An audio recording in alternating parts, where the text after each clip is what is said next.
ਸਤਿ ਸ੍ਰੀ ਅਕਾਲ ਜੀ।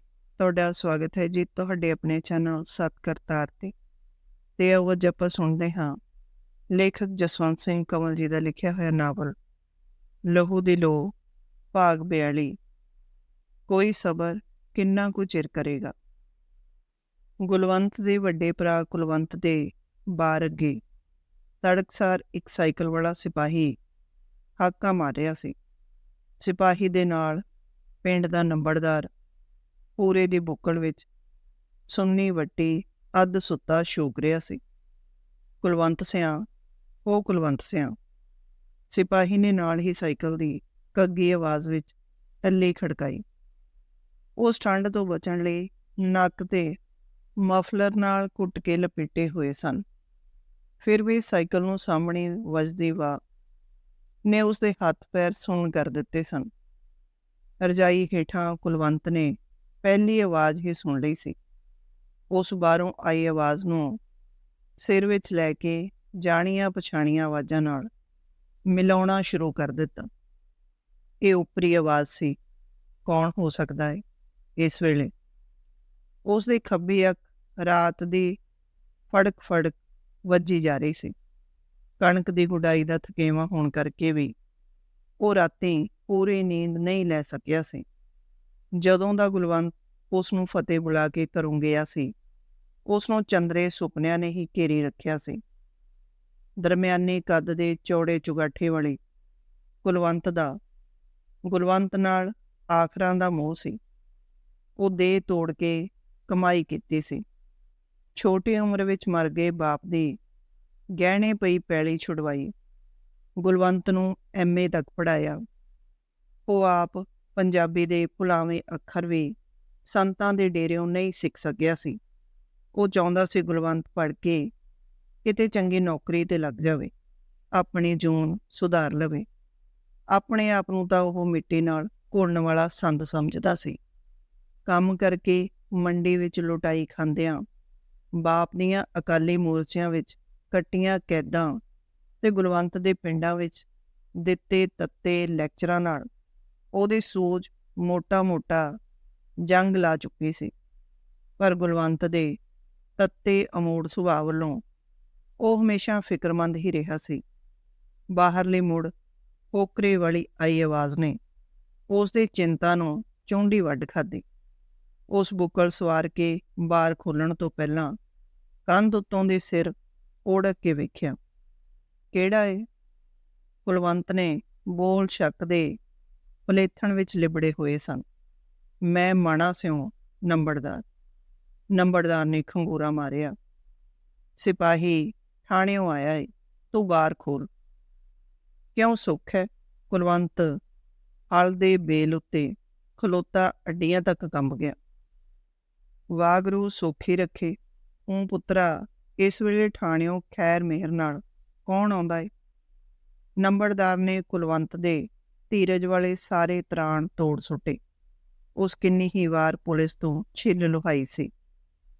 ਕਈ ਦਿਨ ਠਾਣੇ ਖਲੋਤਾ ਰਿਹਾ ਸੀ। ਕਿਲੇ ਦਾ ਕਸਾਈਪੁਣਾ ਵੀ ਉਸ ਜਰ ਲਿਆ ਸੀ, ਡੋਲਿਆ ਨਹੀਂ ਸੀ। ਪਰ ਮਾਣੇ ਦੇ ਬੋਲਾਂ ਨਾਲ ਹਲ ਦੇ ਬੇਲ ਤੋਂ ਲੜਖੜਾ ਗਿਆ। ਉਸ ਚੁੱਪ ਚਾਪ ਬਾਰਾ ਖੋਲ੍ਹਿਆ। ਨੰਬਰਦਾਰ ਅਤੇ ਸਿਪਾਹੀ ਬੁੱਤ ਬਣੇ ਖਲੋਤੇ ਸਨ।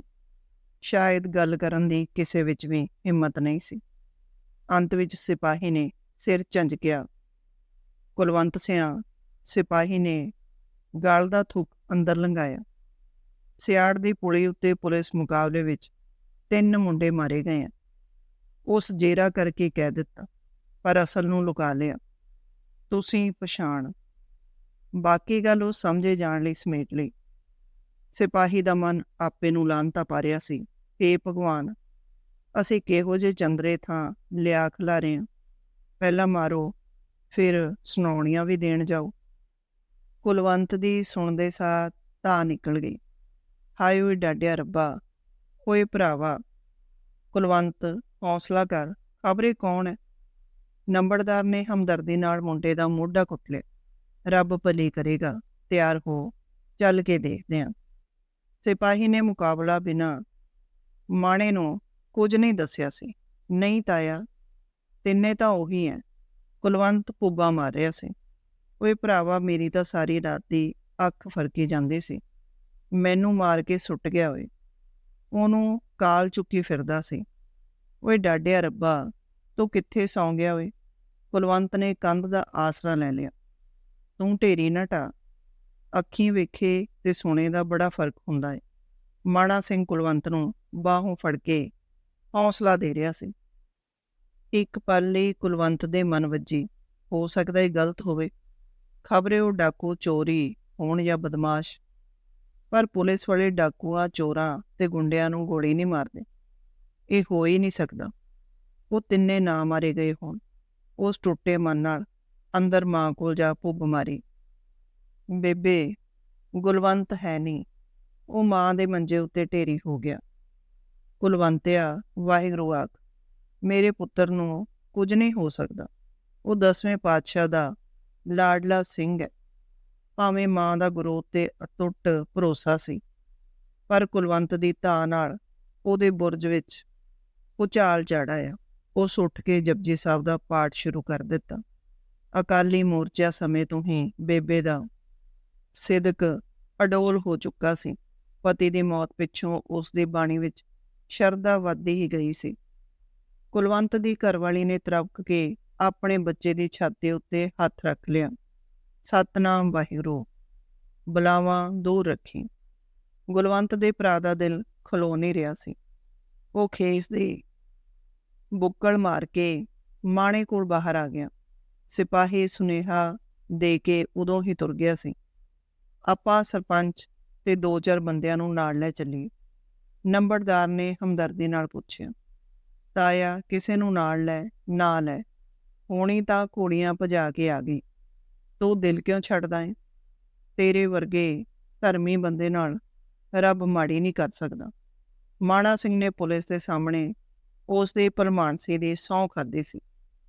ਸਰਪੰਚ ਸਮੇਤ ਨੰਬਰਦਾਰ ਨੇ ਉਸ ਦੇ ਤਾਏ, ਚਾਚੇ, 4-5 ਆਦਮੀ ਹਾਕਾਂ ਮਾਰ ਕੇ ਉਠਾ ਲਏ। ਜਿਵੇਂ ਜਿਵੇਂ ਕਿਸੇ ਸੁਣਿਆ, ਮਸੋਸੀ ਵੱਟ ਲਈ। ਗਾਲੜੀ ਬੰਦਿਆਂ ਤੋਂ ਵੀ ਕੋਇਆ ਨਹੀਂ ਜਾ ਰਿਹਾ ਸੀ। ਉਹ ਰਲੇ ਰਲਾਏ ਖੇਤਾਂ ਵਿੱਚੋਂ ਲੰਘਦੇ ਸੂਏ ਦੀ ਕੱਚੀ ਪਟੜੀ ਆ ਚੜੇ। ਲਹਿੰਦੀ ਬਾਹੀ ਉਤਰਦਿਆਂ ਉਹਨਾਂ ਦੀਆਂ ਜੁੱਤੀਆਂ ਹੇਠਾਂ ਰੋੜ ਖੜਕਣ ਨਾਲ ਚੁੱਭ ਵੀ ਰਹੇ ਸਨ। ਕੁਲਵੰਤ ਉੱਡ ਕੇ ਵਕੂਏ ਵਾਲੀ ਥਾਂ ਪਹੁੰਚਣਾ ਚਾਹੁੰਦਾ ਸੀ। ਜਿੰਨਾ ਰੋਣਾ ਥੰਮਦਾ ਸੀ, ਓਨੀਆਂ ਹਿੱਕ ਵਿੱਚ ਵਦਾਣਾ ਬਹੁਤੀਆਂ ਵੱਜਦੀਆਂ ਸਨ। ਛਲਕਦੀਆਂ ਅੱਖਾਂ ਵਿੱਚ ਵਾਹੋ ਦਾ ਬਿਨਾਂ ਕੁਝ ਨਹੀਂ ਦਿਸਦਾ ਸੀ। ਬੰਦੀ ਕਾਰਨ ਸੂਏ ਵਿੱਚ ਬਾਰ-ਬਾਰ ਉੱਡ ਰਹੀ ਸੀ। ਸੂਏ ਦੀਆਂ ਉੱਚੀਆਂ ਪਾਂਦੀਆਂ ਰੇਤ ਕਾਰਨ ਫਿਸਦੀਆਂ ਪ੍ਰਤੀਤ ਹੋ ਰਹੀਆਂ ਸਨ। ਕੰਡਿਆਲੀਆਂ ਕਿੱਕਰਾਂ ਪਿਛਵਾੜੇ ਪ੍ਰਭਾਤ ਦਾ ਸਾਲੂ ਤੈਹਾਂ ਖੋਲ ਰਿਹਾ ਸੀ। ਮਾਣਾ ਸਿੰਘ ਤੇ ਉਸਦੇ ਸਾਥੀ ਕਦਮਾਂ ਲੰਮੀਆਂ ਕਰਕੇ ਕੁਲਵੰਤ ਨਾਲ ਰਲਣ ਦਾ ਯਤਨ ਕਰ ਰਹੇ ਸਨ। 2 ਘੰਟਿਆਂ ਵਿੱਚ 5 ਕੁ ਵਾਟ ਦਾ ਪੰਧ ਮਾਰ ਕੇ ਉਹ ਸਿਆੜ ਦੀ ਪੁਲੀ ਦੇ ਨੇੜੇ ਟੁੱਕ ਪਏ। ਸਿਪਾਹੀਆਂ ਦਾ ਪਹਿਰਾ ਵੇਖ ਕੇ ਕੁਲਵੰਤ ਘਬਰਾ ਗਿਆ। ਉਹਦੇ ਕਦਮਾਂ ਨੂੰ ਬੇੜ ਆ ਪਈ। ਖਬਰੇ ਅਗਾਂਹ ਕੀ ਭਾਣਾ ਵਰਤਿਆ ਏ। ਸੱਚੇ ਪਾਤਸ਼ਾਹ, ਤੂੰ ਹੀ ਗਰੀਬ ਦੀ ਲਾਜ ਰੱਖਣ ਵਾਲਾ ਏ। ਤੇਰੇ ਹੁਕਮ ਬਿਨਾਂ ਪੱਤਾ ਨਹੀਂ ਝੋਲ ਸਕਦਾ। ਬੰਦਾ ਅਰਜ਼ੀ ਕਰ ਸਕਦਾ ਏ। ਪੈਰ ਧਰੀਕਦਾ ਉਹ ਸਾਥੀਆਂ ਨਾਲ ਰਲਣ ਲੱਗਾ। ਸਿਆੜ ਦੀ ਪੁਲੀ ਅਣਮੁੰਨੇ ਬੋਤੇ ਦੀ ਕੁਆਂਟ ਨਾਲੋਂ ਕਿਤੇ ਉੱਚੀ ਸੀ। ਖੱਬੇ ਹੱਥ ਜਿਸ ਪਾਸੇ ਲਾਸ਼ਾਂ ਪਈਆਂ ਸਨ, ਰਾਹ ਦੇ ਨਾਲ ਟੋਏ ਸਨ। ਖੇਤਾਂ ਦੇ ਕਿਸਾਨਾਂ ਜਦ ਰਾਹ ਭਰਿਆ ਸੀ, ਮਿੱਟੀ ਚੁੱਕਣ ਨਾਲ ਡੂੰਘੇ ਟੋਏ ਪੈ ਗਏ ਸਨ, ਜਿਹੜੇ ਪਿਛਲੀਆਂ ਭਾਰੀ ਬਰਸਾਤਾਂ ਵਿੱਚ ਅੱਧ-ਪਚੱਧ ਮੁੜ ਪੂਰੇ ਹੋ ਗਏ। ਇੱਕ ਲਾਸ਼ ਰਾਹ ਦੇ ਸੱਜੇ ਪਾਸੇ ਮੁੱਧੀ ਪਈ ਸੀ। ਦੂਜੀਆਂ 2 ਲਾਸ਼ਾਂ 2 ਕਦਮਾਂ ਦੇ ਫਰਕ ਨਾਲ ਦੂਜੇ ਪਾਸੇ ਪੁੱਠੀਆਂ ਸਿੱਧੀਆਂ ਡੰਡੌਤ ਬਣੀਆਂ ਹੋਈਆਂ ਸਨ। ਸਭ ਤੋਂ ਪਹਿਲਾਂ ਕੁਲਵੰਤ ਦੀ ਨਿਗਾਹ ਨਸਵਾਰੀ ਜਰਸੀ ਨੇ ਖਿੱਚ ਲਈ। ਇਹ ਸੱਜੇ ਪਾਸੇ ਵਾਲੀ ਪਹਿਲੀ ਲਾਸ਼ ਸੀ। ਉਹਦੀਆਂ ਅੱਖਾਂ ਅੱਗ ਵਿੱਚ ਸੜਦੀ ਗਿੱਲੀ ਲੱਕੜ ਵਾਂਗ ਉਬਲ ਪਈਆਂ। ਚੋਪੜਾ ਸਾਹਿਬ, ਅਸੀਂ ਤਲਵੰਡੀ ਤੋਂ ਆਏ ਹਾਂ, ਲਾਸ਼ਾਂ ਦੀ ਸ਼ਨਾਖਤ ਵਾਸਤੇ। ਤੁਹਾਡਾ ਸਿਪਾਹੀ ਗਿਆ ਸੀ, ਮਾੜਾ ਸਿੰਘ ਨੇ ਮੌਕੇ ਦੇ ਥਾਣੇਦਾਰ ਨੂੰ ਦੱਸਿਆ। ਲਾਸ਼ਾਂ ਨੂੰ ਵੇਖਣ ਆਉਣ ਵਾਲਾ ਇਹ ਪਹਿਲਾ ਹੀ ਜੱਥਾ ਸੀ। ਜਿਹੜਾ ਵਕੂਏ ਵਾਲੀ ਥਾਂ ਪਹੁੰਚਿਆ ਸੀ। ਪਛਾਣ ਲਵੋ ਚੰਗੀ ਤਰ੍ਹਾਂ, ਤੁਹਾਡਾ ਬੰਦਾ ਤਾਂ ਨਹੀਂ ਕੋਈ। ਚੋਪੜੇ ਨੇ ਆਮ ਲਹਿਜੇ ਵਿੱਚ ਉਦਾਸ ਜਿਹਾ ਮੂੰਹ ਬਣਾਉਂਦਿਆਂ ਆਗਿਆ ਦੇ ਦਿੱਤੀ। ਮਾਣਾ ਸਿੰਘ ਤੋਂ ਅੱਗੇ ਕੁਲਵੰਤ ਢਲਕ ਉਤਰਨ ਲੱਗਾ। ਉਸ ਦੀ ਜੁੱਤੀ ਵਿੱਚ ਲੱਪ ਰੇਤ ਭਰ ਗਈ, ਪਰ ਉਸਨੂੰ ਕੋਈ ਸੁਰਤਸਾਰ ਨਹੀਂ ਸੀ। ਇੱਕ ਕਦਮ ਉੱਤੇ ਪੱਗ ਖੁੱਲੀ ਪਈ ਸੀ। ਲੀਹਾਂ ਵਾਲੀ ਪੈਂਟ ਤੇ ਬੂਟ ਉਸਨੂੰ ਓਪਰੇ ਜਾਪੇ। ਨਸਵਾਰੀ ਜਰਸੀ ਉਹਦੇ ਅੰਦਰ ਬਾਹਰ ਭਾਂਬੜ ਬਾਲ ਰਹੀ ਸੀ। ਉਸ ਕੰਮ ਦੇ ਹੱਥਾਂ ਨਾਲ ਲਾਸ਼ ਸਿੱਧਿਆਂ ਕਰਨ ਦਾ ਜੇਰਾ ਕੀਤਾ। ਆਕੜੀ ਲਾਸ਼ ਸਿੱਧੀ ਹੋਣ ਵਿੱਚ ਹੀ ਨਹੀਂ ਆ ਰਹੀ ਸੀ, ਜਿਵੇਂ ਉਹ ਨਿੱਜ ਦੇ ਜਹਾਨ ਨਾਲ ਵੀ ਰੁੱਸ ਗਈ ਸੀ। ਪੀਲੀ ਗੱਲ ਉੱਤੇ ਕਾਲਾ ਤਿਲ ਵੇਖਦੇ ਸਾਰ ਕੁਲਵੰਤ ਪਿੱਠ ਪਰਨੇ ਜਾ ਪਿਆ। ਉਹ ਧਾ ਮਾਰ ਕੇ ਗੁਲਵੰਤ ਉੱਤੇ ਡਿੱਗ ਪਿਆ। ਮਰ ਗਿਆ ਓਏ, ਰੱਬਾ ਡਾਢਿਆ, ਤੂੰ ਮੇਰਾ ਲਛਮਣ ਲੁੱਟ ਲਿਆ ਓਏ। ਇਹ ਤਾਂ ਉਹੀ ਹੈ ਓਏ ਭਰਾਵਾ, ਸਟੇਜਾਂ ਤੈਨੂੰ ਹਾਕਾਂ ਮਾਰਦੀਆਂ। ਤੂੰ ਕਿਹੜੇ ਲੰਮੇ ਦੇਸ਼ਾਂ ਨੂੰ ਤੁਰ ਗਿਆ ਓਏ। ਗੁਲਵੰਤ ਦਾ ਮੂੰਹ ਰੇਤ ਨਾਲ ਭਰਿਆ ਹੋਇਆ ਸੀ। ਆਕੜੀਆਂ ਉਂਗਲਾਂ ਤਲੀਆਂ ਵਿੱਚ ਖੁੱਬੀਆਂ ਹੋਈਆਂ ਸਨ। ਇਹ ਤਾਂ ਰਾਤ ਦੇ ਮਰੇ ਨਹੀਂ। ਮਾਣਾ ਸਿੰਘ ਨੇ ਅਸਚਰਜ ਵਿੱਚ ਹੌਂਕਾ ਰੋਕਿਆ ਹੋਇਆ ਸੀ। ਸਿਆਲ ਦੀ ਰੁੱਤ ਵਿੱਚ ਮਰੇ ਜਵਾਨ ਮੁੰਡੇ ਦਾ ਚਿਹਰਾ ਦਗ ਕਰਨਾ ਸੀ। ਇਹ ਤਾਂ ਕੋਈ ਹੋਰ ਘਰ ਆਏ। ਉਸ ਆਪ ਮੁਹਾਰੇ ਵਗਦੇ ਅਥਰੂ ਪੂੰਝਦਿਆਂ ਹਾਂ ਦਾ ਨਾਰਾ ਮਾਰਿਆ ਤੇ ਹਥਿਆਰਿਆਂ ਉੱਤੇ ਸਿਰ ਧੂਣਿਆ। ਓਏ ਭਰਾਵਾ, ਸੋਨਾ ਰੇਤ ਰਲ ਗਿਆ ਓਏ। ਕੁਲਵੰਤ ਨੇ ਰੋਂਦਿਆਂ ਖੇਸ ਦੇ ਲੜ ਨਾਲ ਗੁਲਵੰਤ ਦਾ ਮੂੰਹ ਸਾਫ਼ ਕੀਤਾ। ਮੇਰੀ ਕਮਾਈ ਨੇਫਲ ਹੋ ਗਈ ਓ ਭਰਾਵਾ। ਉਸ ਛੋਟੇ ਵੀਰ ਨੂੰ ਚੁੱਕ ਕੇ ਹਿੱਕ ਨਾਲ ਲਾ ਲਿਆ। ਓਏ ਭਰਾਵਾ, ਬਲ ਦੇ ਭਾਂਬੜ ਕਿਵੇਂ ਬੁਝਾਵਾਂ ਓਏ। ਥਾਣੇਦਾਰ ਨੇ ਦੂਰੋਂ ਹੱਥ ਮਾਰਦਿਆਂ ਪੁਕਾਰਿਆ, ਭਾਈ ਸਾਹਿਬ, ਜੇ ਪਛਾਣ ਲਿਆ ਇਹ ਤਾਂ ਪਾਸੇ ਹਟ ਜਾਓ। ਸਰਪੰਚ ਨੇ ਕੁਲਵੰਤ ਨੂੰ ਬਾਹੋਂ ਫੜ ਕੇ ਉਠਾ ਲਿਆ। ਉਹ ਭਰਾ ਨਾਲ ਥਾਂ ਢੇਰੀ ਹੋਇਆ ਚਾਹੁੰਦਾ ਸੀ। ਉਸ ਆਪਣਾ ਖੇਸ ਲਾ ਕੇ ਉਹਦੇ ਉੱਪਰ ਪਾ ਦਿੱਤਾ। ਫਿਰ ਉਹ ਸਿੱਧੇ ਪਏ ਹਨੀਫ ਦੇ ਸਿਰਹਾਣੇ ਜਾ ਖਲੋਤਾ। ਹਨੀਫ ਪੜ੍ਹਾਈ ਦੇ ਦਿਨਾਂ ਵਿੱਚ ਕੁਲਵੰਤ ਨਾਲ ਕਿੰਨੀ ਵਾਰ ਹੀ ਤਲਵੰਡੀ ਆਇਆ ਸੀ। ਤੂੰ ਵੀ ਯਾਰੀ ਤੋਂ ਕੁਰਬਾਨ ਹੋ ਗਿਆ ਓਏ। ਕੁਲਵੰਤ ਹਨੀਫ ਦੇ ਸੌਲੇ ਤੇ ਸੁੱਕੇ ਮੂੰਹ ਤੇ ਹੱਥ ਫੇਰ ਰਿਹਾ ਸੀ। ਇੱਕੋ ਪੁੱਤ ਦੀ ਮਾਂ ਕਿਵੇਂ ਜਿਉ ਓਏ। ਦੁਸ਼ਮਣੋਂ ਤੁਸੀਂ ਡਾਢਿਆਂ ਨਾਲ ਮੱਥਾ ਕਾਹਨੂੰ ਲਾਉਣਾ ਸੀ। ਕਿਉਂ ਸਿਰਾਂ ਤੇ ਕਫਨ ਬੰਨੇ ਓਏ। ਕੀ ਜੱਗ ਦਾ ਵੇਖਿਆ। ਫਿਰ ਉਹ ਉੱਠ ਕੇ ਤਾਰੇ ਦੀ ਲੋਥ ਉੱਤੇ ਜਾ ਡਿੱਗਾ। ਓਏ ਭਰਾਵਾ, ਤੇਰੇ ਬੱਚੇ ਮਾਸੂਮ ਹੋਏ। ਉਹਦੀਆਂ ਇੱਕ ਵਾਰ ਹੀ ਭੁੱਬਾਂ ਨਿਕਲ ਗਈਆਂ। ਸਿਪਾਹੀਆਂ ਉਸ ਨੂੰ ਫੜ ਕੇ ਪਾਸੇ ਕਰ ਦਿੱਤਾ। ਕੁਲਵੰਤ ਆਪਣੇ ਸਾਥੀਆਂ ਨਾਲ ਵੱਟ ਉੱਤੇ ਆ ਡਿੱਗ। ਉਹਦੀ ਕਾਲੀ ਪੱਗ ਦਾ ਲੜ ਭਿੱਜ ਗਿਆ ਸੀ। ਉਹਨੂੰ ਪੁਲਿਸ ਉਸ ਉੱਤੇ ਗੁੱਸਾ ਭੜਕ ਪਿਆ। ਇਹ ਮੋਇਆ ਨੂੰ ਵੀ ਕਿਉਂ ਨਹੀਂ ਮਿਲਣ ਦਿੰਦੇ। ਉਹਦਾ ਅੰਦਰ ਹੁੰਗਾਰ ਪਿਆ। ਮੈਂ ਹੋਰ ਵਾਹੀ ਕਰਕੇ ਕੀ ਲੈਣਾ ਏ। ਕਿਉਂ ਨਾ ਭਰਾਵਾਂ ਵਾਲੇ ਹਥਿਆਰ ਚੁੱਕ ਕੇ ਇਹਨਾਂ ਬੁੱਚੜਾਂ ਨੂੰ ਮੁਕਾਵਾਂ। ਉਹਦਾ ਰੋਣਾ ਰੁਕ ਗਿਆ। ਉਸ ਨੂੰ ਗੁਲਵੰਤ ਦੀਆਂ ਆਖੀਆਂ ਗੱਲਾਂ ਯਾਦ ਆ ਰਹੀਆਂ ਸਨ। ਇਹ ਰਾਜ ਤਾਂ ਮਿਟਾ ਦੇਣ ਵਾਲਾ ਹੈ, ਲੁਟੇਰਾ ਨਿਰਦਈ। ਉਹਦੀ ਹਿੱਕ ਵਿੱਚ ਉਥਲ ਪੁਥਲ ਹੋਈ ਜਾ ਰਹੀ ਸੀ। 1 ਘੰਟੇ ਪਿੱਛੋਂ ਨੱਥੋ ਖੁਰਦ ਤੋਂ ਵੀ ਪੰਚਾਇਤ ਆ ਗਈ। ਹਨੀਫ ਦਾ ਅੱਬਾ ਛਾਤੀ ਪਿੱਟਦਾ ਮੁੰਡੇ ਉੱਤੇ ਢੇਰੀਆ ਹੋਇਆ। ਅੱਲਾ, ਮੈਂ ਤੇਰਾ ਕੀ ਵਿਗਾੜਿਆ ਸੀ। ਮੇਰਾ ਇੱਕੋ ਇੱਕ ਲਾਲ ਖੋਹ ਲਿਆ। ਦੁਸ਼ਮਣੋਂ ਮੈਨੂੰ ਵੀ ਗੋਲੀ ਮਾਰ ਦਿਓ, ਮੈਂ ਜਿਉ ਕੇ ਕੀ ਲੈਣਾ ਏ। ਰੱਬਾ, ਤੇਰੇ ਘਰ ਨਿਆਂ ਨਹੀਂ। ਤੂੰ ਬੁੱਢੇ ਬਾਰੇ ਸਾਡੇ ਹੱਡ ਰੋਲਦਾ ਏ। ਮਾਪਿਆਂ ਦੇ ਜਿਉਂਦਿਆਂ ਜਵਾਨ ਪੁੱਤਰ ਮਰ ਜਾਣ, ਕਹਿਰ ਨਹੀਂ। ਰੱਬਾ, ਤੂੰ ਨਿਆਈ ਨਹੀਂ। ਸਾਨੂੰ ਹੱਕ ਤਾਂ ਮਿਲਣਾ ਏ। ਦੁਸ਼ਮਣਾਂ ਦੇ ਸੀਨੇ ਐਵੇਂ ਸੱਲ ਪੈਣ। ਜ਼ਾਲਮੋ ਰਸੂਲ ਸਭ ਕੁਝ ਵੇਖਦਾ ਏ।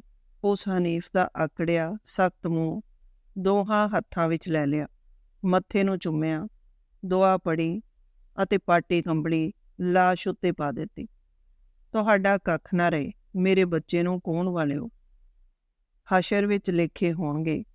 ਉਹ ਬੇਟੇ ਦੀ ਲੋਥ ਉੱਤੇ ਗੋਡਿਆਂ ਭਾਰ ਹੋ ਗਿਆ। ਅੱਖਾਂ ਦੀ ਜਲਤਾਰਾ ਸਤਲੁਜ ਬਿਆਸ ਦਾ ਹੜ ਬਣੀ ਹੋਈ ਸੀ। ਪਿੰਡ ਦੇ ਲੋਕਾਂ ਉਸ ਨੂੰ ਹਨੀਫ ਦੇ ਮੁੱਢੋਂ ਫੜ ਕੇ ਉਠਾਇਆ। ਮੁਹੰਮਦਿਆ, ਤਕਦੀਰਾਂ ਨਹੀਂ ਮਿਟਦੀਆਂ, ਡਾਢੇ ਅੱਗੇ ਜ਼ੋਰ ਨਹੀਂ ਚੱਲਦਾ। ਦਿਲ ਨੂੰ ਤਕੜਾ ਕਰ। ਲੋਕਾਂ ਹਨੀਫ ਦੇ ਅੱਬਾ ਨੂੰ ਤਸੱਲੀਆਂ ਦੇਣੀਆਂ ਸ਼ੁਰੂ ਕਰ ਦਿੱਤੀਆਂ। ਓਏ ਭਰਾਵੋ, ਮੈਨੂੰ ਨਾਲ ਹੀ ਮਰ ਜਾਣ ਦਿਓ। ਹੁਣ ਇੱਥੇ ਮੇਰਾ ਕੀ ਰਹਿ ਗਿਆ ਏ? ਮੁਹੰਮਦਾ ਇੱਕ ਹੱਥ ਨਾਲ ਹੀ ਛਾਤੀ ਕੁੱਟੀ ਜਾ ਰਿਹਾ ਸੀ।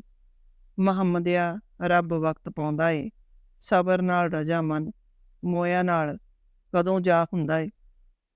ਇਹ ਲੋਕਾਂ ਲਈ ਸ਼ਹੀਦ ਹੋਇਆ ਏ, ਆਪੇ ਲੋਕ ਮੁੱਲ ਪਾਉਣਗੇ। ਤੇਰਾ ਹਨੀਫ ਚੋਰ ਯਾਰ ਨਹੀਂ ਸੀ, ਸੂਰਮਿਆਂ ਦੀ ਮੌਤ ਮਰਿਆ ਏ। ਨੱਥੋ ਖੁਰਦ ਦੇ ਇੱਕ ਅਧਖੜ ਕਿਸਾਨ ਨੇ ਅਫਸੋਸ ਨੂੰ ਨਵੇਂ ਤੇ ਪ੍ਰਚੰਡ ਰੁੱਖ ਮੋੜਾ ਦੇ ਦਿੱਤਾ। ਲੋਕਾਂ ਉਹਨਾਂ ਦੀ ਬਹਾਦਰੀ ਤੇ ਸੂਰਮਤਾਈ ਦੀਆਂ ਗੱਲਾਂ ਛੋਹ ਦਿੱਤੀਆਂ। ਉਹਨਾਂ ਜ਼ਾਲਮ ਸਰਕਾਰ ਨਾਲ ਮੱਥਾ ਲਾਇਆ ਏ, ਕਿਸੇ ਗਰੀਬ ਨੂੰ ਤੰਗ ਨਹੀਂ ਕੀਤਾ। ਹੱਸ ਕੇ ਗੋਲੀਆਂ ਖਾਧੀਆਂ ਏ। ਗੁਰੂ ਨੇ ਆਪਣੇ ਲਾਲਾਂ ਦੇ ਜ਼ੁਲਮ ਦੇ ਵਿਰੁੱਧ ਆਹੂਤੀ ਦੇ ਦਿੱਤੀ ਸੀ। ਇਹ ਵੀ ਲੋਕਾਂ ਦੇ ਲਾਲ ਸੀ। ਮੁਹੰਮਦਿਆ, ਜੇਰਾ ਕਰ, ਬਦਲੇ ਮਿਲਣਗੇ, ਕਰਨੀਆਂ ਭਰਨੀਆਂ ਨੇ। ਹਰ ਬੰਦੇ ਨੇ ਆਪਣੇ ਵਿਚਾਰ ਤੇ ਵਿੱਤ ਅਨੁਸਾਰ ਤਸੱਲੀ ਵਿੱਚ ਹਿੱਸਾ ਪਾਇਆ। ਕਈਆਂ ਵੈਸ਼ੀ ਕਤਲਾਮ ਉੱਤੇ ਹੌਂਕਾ ਭਰ ਕੇ ਚੁੱਪ ਵੱਟ ਲਈ ਅਤੇ ਧਰਤੀ ਉੱਤੇ ਸੁੱਕੇ ਡੱਕੇ ਨਾਲ ਲੀਕਾਂ ਵਾਹੁਣ ਲੱਗੇ। ਦੁਪਹਿਰਾ ਹੋ ਗਿਆ। ਪੁਲਿਸ ਨੂੰ ਕਿਸੇ ਵੱਡੇ ਹਾਕਮ ਦੇ ਆਉਣ ਦੀ ਉਡੀਕ ਸੀ। ਜਿਵੇਂ ਜਿਵੇਂ ਮੁੰਡਿਆਂ ਦੇ ਮਾਰੇ ਜਾਣ ਦੀਆਂ ਖਬਰਾਂ ਲਾਗਲੇ ਪਿੰਡਾਂ ਵਿੱਚ ਰਾਹੀਆਂ ਪਾਂਦੀਆਂ ਰਾਹੀਂ ਪਹੁੰਚੀਆਂ, ਲੋਕਾਂ ਦੇ ਵਹੀਰ ਵੇਖਣ ਲਈ ਤੁਰ ਪਏ। ਪੜ੍ਹੇ ਲਿਖੇ ਨੌਜਵਾਨ ਮੁੰਡਿਆਂ ਦੀ ਗਿਣਤੀ ਬਹੁਤੀ ਸੀ। ਉਹ ਸਕੂਲਾਂ ਦੇ ਪੀਰੀਅਡ ਵਿਚਾਲੇ ਛੱਡ ਕੇ ਨੱਸ ਆਏ ਸਨ। ਤਾਰੇ ਦਾ ਪਿੰਡ ਦੂਰ ਸੀ। ਉੱਥੋਂ ਡਰਦਾ ਮਾਰਿਆ ਕੋਈ ਨਾ ਆਇਆ। ਲੋਕਾਂ ਨੂੰ ਕਿਲੇ ਦੀ ਮਾਰ ਅਤੇ ਆਈਜੀ ਦਾ ਉਜਾੜਾ ਯਾਦ ਆ ਗਿਆ ਸੀ। ਭੀੜ ਜੁੜਦੀ ਗਈ। ਲੋਕ ਦੋਹਾਂ ਧਿਰਾਂ ਨੂੰ ਕੋਸ ਰਹੇ ਸਨ। ਮੁੰਡਿਆਂ ਵੀ ਅੱਤ ਚੁੱਕ ਰੱਖੀ ਸੀ। ਅੱਤ ਤੇ ਰੱਬ ਦਾ ਵੈਰ ਹੈ। ਹੋਣੀ ਨੂੰ ਇੱਟਾਂ ਮਾਰੋ, ਆਖਰ ਫਣ ਚੁੱਕ ਹੀ ਲੈਂਦੀ ਹੈ। ਕਿਸੇ ਡਰਦਿਆਂ ਡਰਦਿਆਂ ਆਪਣੇ ਮੇਲਜੋਲ ਵਾਲੀ ਆੜੀ ਨੂੰ ਆਖਿਆ, ਪਰ ਬਾਬੜ ਕੇ ਨੌਜਵਾਨਾਂ ਨੂੰ ਮਾੜਾ ਆਖਣ ਦੀ ਕਿਸੇ ਨੂੰ ਹਿੰਮਤ ਨਹੀਂ ਪੈ ਰਹੀ ਸੀ।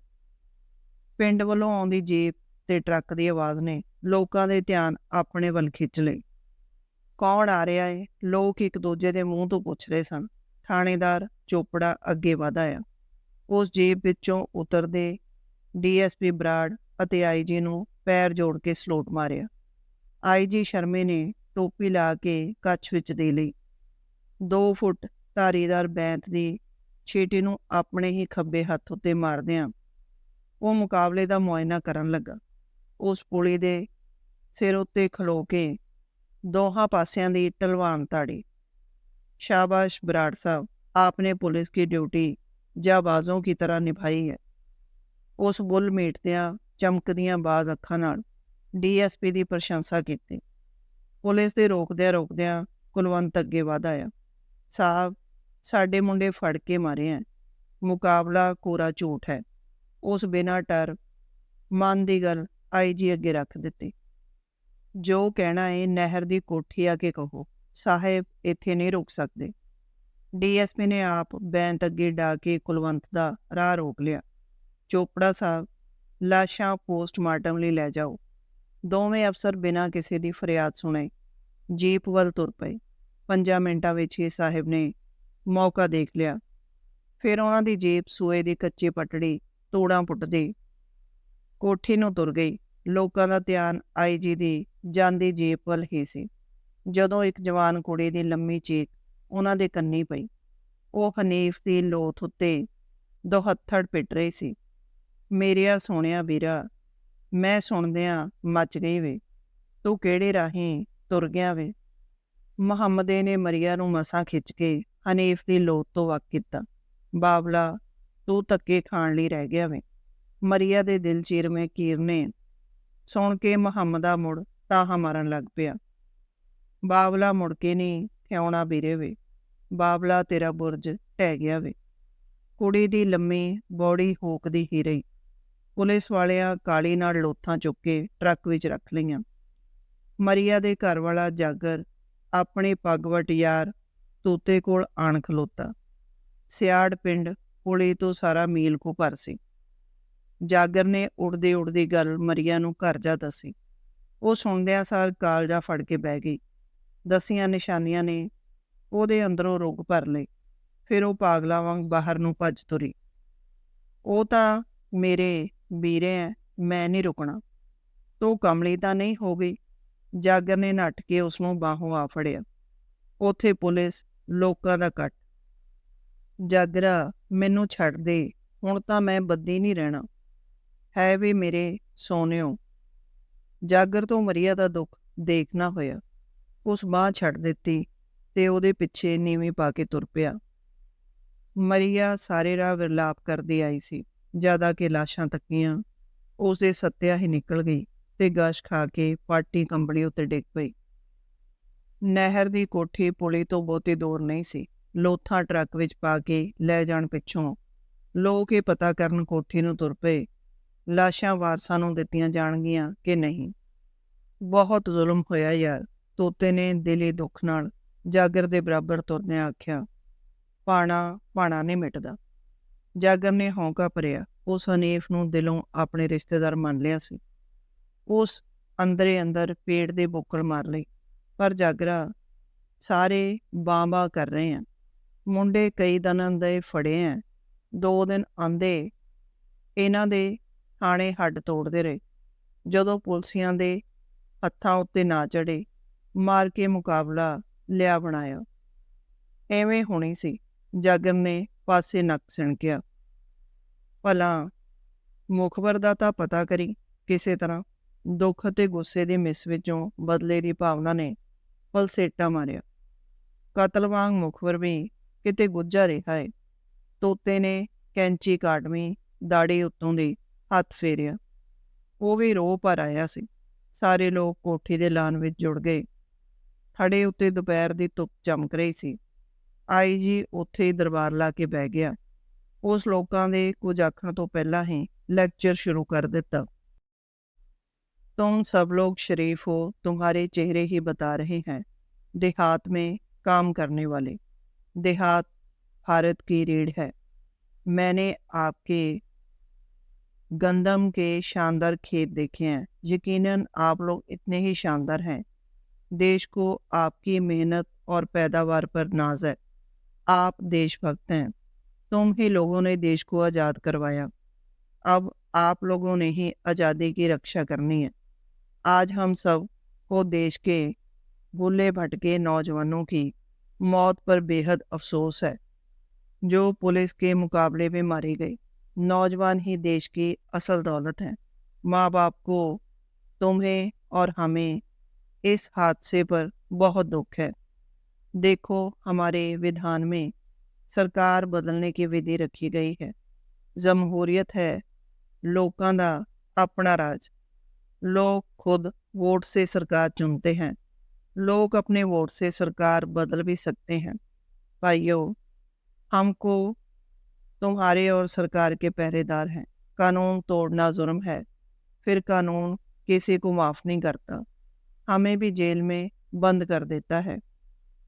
इन नौजवानों ने दुश्मन के लिए देश में गड़बड़ फैलाई, कत्ल किए, डकैतियाँ की। पुलिस चौकी पर अचानक हमला किया, एक सिपाही को गोली मार दी, पुलिस का असला उठाकर ले गए, एक डीएसपी को बम से उड़ा दिया, थानेदार स्वरण सिंह को गोली दाग दी। मैं पूछता हूँ, क्या पुलिस वाले आपके बच्चे नहीं? कितना अच्छा होता यही नौजवान देश की खातिर मारे जाते। आज सारी कौम इनकी शहादत पर नाज। ਕੁਲਵੰਤ ਤੋਂ ਰਹਿਣਾ ਹੋਇਆ।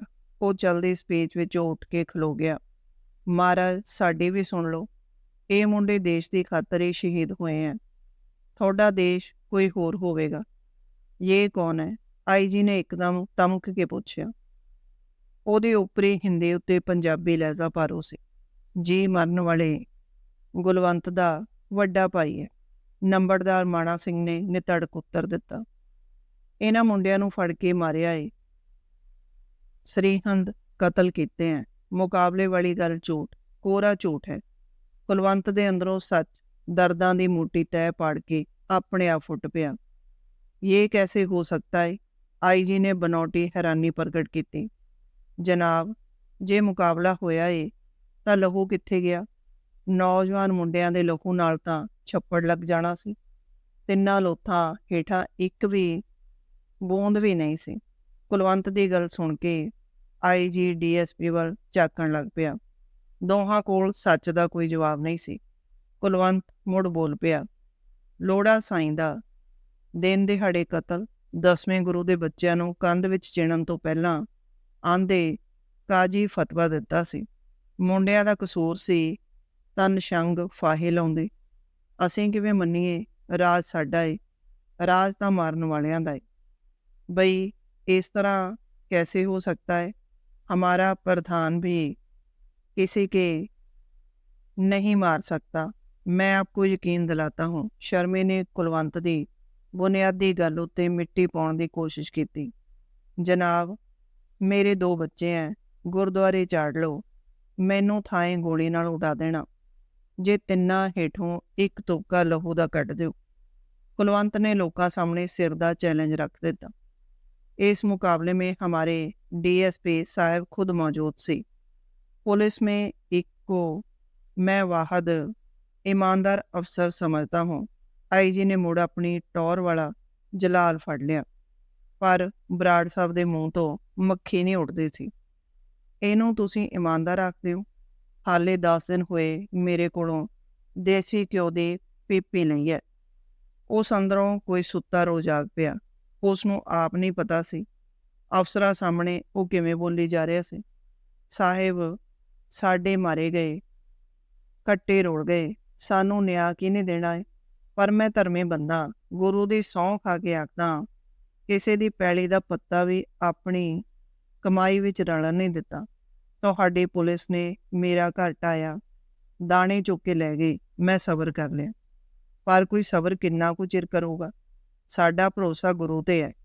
जे उस दसौंटे कट्टे हैं तां असीं भी कट लांगे।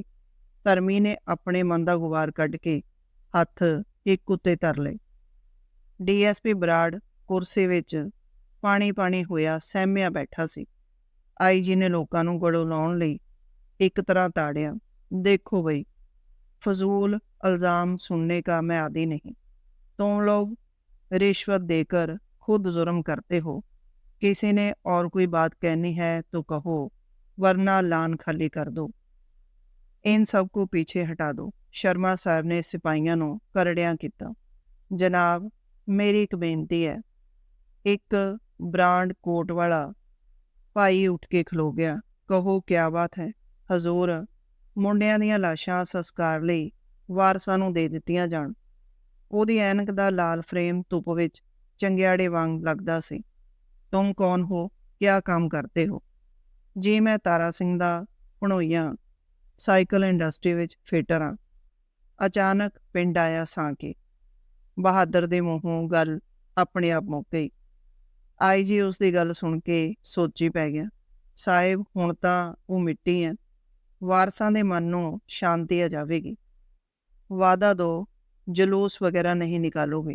साहिब ने एक शर्त अगे डा दी। नहीं कटदे जनाब। ठीक है। आईजी ने डीएसपी वल मूँह फेर लिया। लाशें इन्हें दे देना। दोवें अफसर लोकां वल बेध्यान हो गए। डीएसपी ने थाणेदार नूं इशारा दे दिता। उस लोकां दी जोड़ी भीड़ नूं सिपाहियां दी मदद नाल धक्के मार के लान खाली करवा लिया। गुस्से अते रोह विच आए लोग अपने हत्थां उत्ते दंदियां वढ रहे सन। धन्नवाद जी। ਇਹ ਨਾਵਲ ਆਪ ਜੀ ਨੂੰ ਵਧੀਆ ਲੱਗਾ ਤਾਂ ਲਾਈਕ ਕਮੈਂਟ ਕਰਕੇ ਜ਼ਰੂਰ ਦੱਸਣਾ ਤੇ ਇਸੇ ਤਰ੍ਹਾਂ ਦੇ ਨਾਵਲ ਤੇ ਕਹਾਣੀਆਂ ਸੁਣਨ ਲਈ ਚੈਨਲ ਨੂੰ ਸਬਸਕ੍ਰਾਈਬ ਕਰਨਾ ਨਾ ਭੁੱਲਣਾ ਜੀ। ਧੰਨਵਾਦ ਜੀ।